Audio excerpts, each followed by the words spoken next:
Momentum and impulse. In physics, linear momentum is a term used to describe the quantity of motion in a straight line of an object. It is expressed in terms of the product of a body's velocity and mass.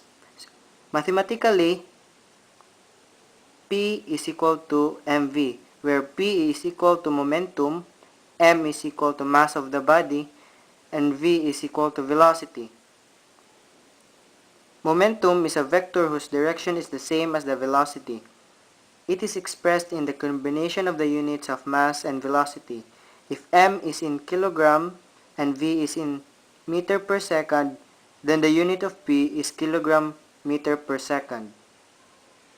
If m is in grams and v is in centimeter per second, then the unit of p is in gram centimeter per second.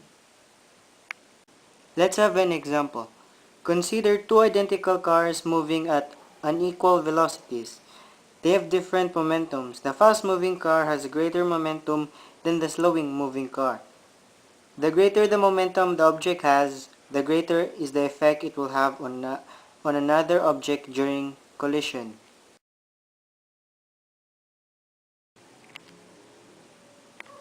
According to Newton's second law, F is equal to ma, where F is equal to force, m is equal to mass, and a is equal to acceleration.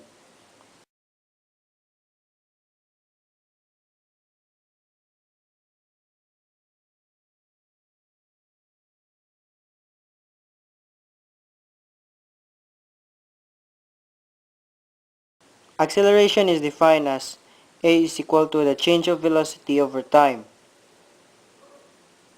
Change in velocity may be expressed as final velocity minus initial velocity. Therefore, acceleration is equal to change of velocity over time.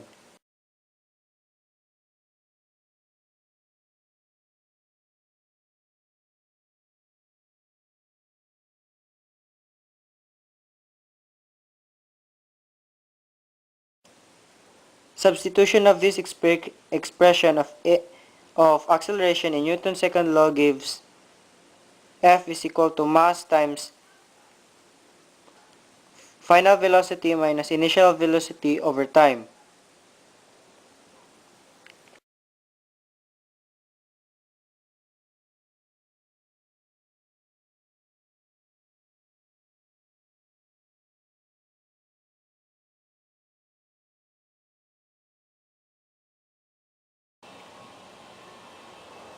By rearrangement,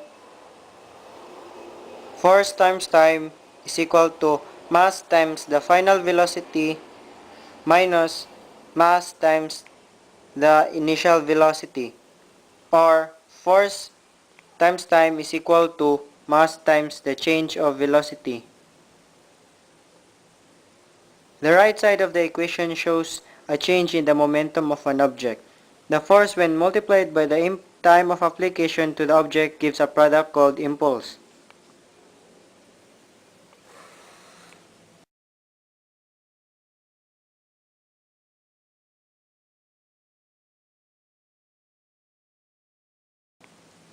If an object starts from rest, then the initial velocity is 0. Therefore, the equation for impulse becomes force times time equals mass times velocity.